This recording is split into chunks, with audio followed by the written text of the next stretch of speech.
দেশের রাজনীতিতে আওয়ামী লীগের বিরুদ্ধে প্রচলিত অভিযোগ যে দলটি প্রতিবেশী দেশ ভারতের উপর ভর করেই এত বছর ক্ষমতায় ছিল।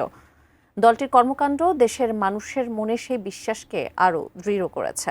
অথচ যে ভারতের প্রতি আওয়ামী লীগের এতটা আস্থা, সেই ভারতের গলাতেই এখন শোনা যাচ্ছে ভিন্ন সুর।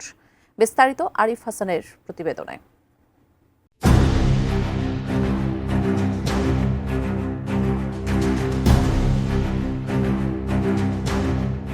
বাংলাদেশের অভ্যন্তরীণ রাজনীতিতে ভারতের হস্তক্ষেপের অভিযোগ অনেক পুরনো। দাবি করা হয় সেই হস্তক্ষেপ শুধুমাত্র দেশের রাজনীতিতে আওয়ামী লীগের অবস্থান শক্ত করার জন্য। কারণ বলা হয় একমাত্র আওয়ামী লীগই বাংলাদেশে ভারতের একমাত্র আশা পূরণকারী। এই অভিযোগগুলোর সত্যতা খুঁজতে গেলে ফিরে যেতে হবে অতীত ইতিহাসে। ১৯৭৫ সালে শেখ মুজিবুর রহমান সপরিবারে খুন হওয়ার পর দীর্ঘদিন জার্মানিতে ছিলেন শেখ রেহেনা এবং শেখ হাসিনা। এরপর দুই বোনই আশ্রয় নেন ভারতে। দীর্ঘ ৬ বছর দেশটিতে অবস্থান করেন তারা। ভারতে অবস্থানকালেই শেখ হাসিনা আওয়ামী লীগের সভাপতি নির্বাচিত হন। এরপর দীর্ঘ সফল পরিকল্পনার পর ভারতের সহায়তায় ১৯৮১ সালের ১৭ই মে বাংলাদেশে ফিরে আসেন শেখ হাসিনা। এরপরের ইতিহাস সবারই জানা। চারবার প্রধানমন্ত্রী নির্বাচিত হন শেখ হাসিনা। তার মেয়াদে অতিমাত্রায় ভারত ভক্তি ছিল বলে অভিযোগও রয়েছে। ব্রেকফাস্ট, টিফিন কিংবা স্ন্যাক টাইমে মজাদার আয়োজন মানে অল টাইম ব্রেড। তবে আওয়ামী লীগের শেষ পরিণতি ঘটে ৫ আগস্টের লজ্জাজনক পতনের মধ্য দিয়ে। এবারও শেখ হাসিনা আশ্রয় নিয়েছেন ভারতেই। তবে এবার শেখ হাসিনা একা নন। তথ্য উপদেষ্টা মাহফুজ আলমের তথ্য মতে দলটির ১ লাখেরও বেশি নেতাকর্মী ভারতে আশ্রয় নিয়েছেন। আর এই আওয়ামী লীগকে কেন্দ্র করেই দুই দেশের সম্পর্ক বর্তমানে ইতিহাসের চরম তিক্ততায় পৌঁছেছে।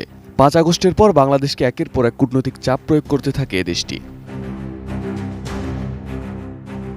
তবে সুখবর হলো ঢাকা দিল্লির সেই সম্পর্কের বরফ গলতে শুরু করেছে। নানা জল্পনা কল্পনার বিতর্ক উড়িয়ে দিয়ে বাংলাদেশের প্রধান উপদেষ্টা ডক্টর মোহাম্মদ ইউনূসের সাথে বৈঠক করেছেন ভারতের প্রধানমন্ত্রী নরেন্দ্র মোদী। ৪০ মিনিটের সেই বৈঠকে দুই দেশের পারস্পরিক স্বার্থ সংশ্লিষ্ট বিষয় এবং দ্বিপক্ষীয় কূটনৈতিক সম্পর্ক দৃঢ় করার বিষয়ে আলোচনা হয়। পাশাপাশি বাংলাদেশের পক্ষ থেকে জুলাই গণহত্যার দায়ে শেখ হাসিনাকেও ফেরত চাওয়া হয়। প্রধান উপদেষ্টার প্রেস সচিব শফিকুল আলম জানান, শেখ হাসিনার প্রত্যর্পণ ইস্যুটি উত্থাপনের সময় নেতিবাচক ছিলেন না নরেন্দ্র মোদী, যা দেখে আশাবাদী শফিকুল আলম। তার বিশ্বাস, হাসিনাকে একদিন ঠিকই ঢাকার কাছে প্রত্যর্পণ করবে ভারত এবং একটি ঐতিহাসিক বিচারের সাক্ষী হবে বাংলাদেশ। ওই বৈঠকে ডক্টর ইউনূসকে নরেন্দ্র মোদী বলেন, শেখ হাসিনার সঙ্গে ভারতের সুসম্পর্ক থাকাকালীন শেখ হাসিনার সরকার আপনার প্রতি অসম্মানজনক আচরণ করলেও ভারত আপনাকে সম্মান জানিয়েছে। মোদী আরও জানান, ভারতের সম্পর্ক বাংলাদেশের জনগণের সঙ্গে, কোনো একক দল বা ব্যক্তির সাথে নয়। প্রধান উপদেষ্টা ডক্টর মোহাম্মদ ইউনূসের সঙ্গে ভারতের প্রধানমন্ত্রী নরেন্দ্র মোদীর সৌহার্দ্যপূর্ণ বৈঠককে অনেকেই দুই দেশের সম্পর্কের টানাপোড়েন কমে আসার একটি ইঙ্গিত হিসেবে দেখছেন। তবে ভারত আদৌ শেখ হাসিনা এবং আওয়ামী লীগ ইস্যু থেকে বেরিয়ে আসতে পারবে কিনা তা নিয়েও শঙ্কা তৈরি হয়েছে রাজনৈতিক মহলে।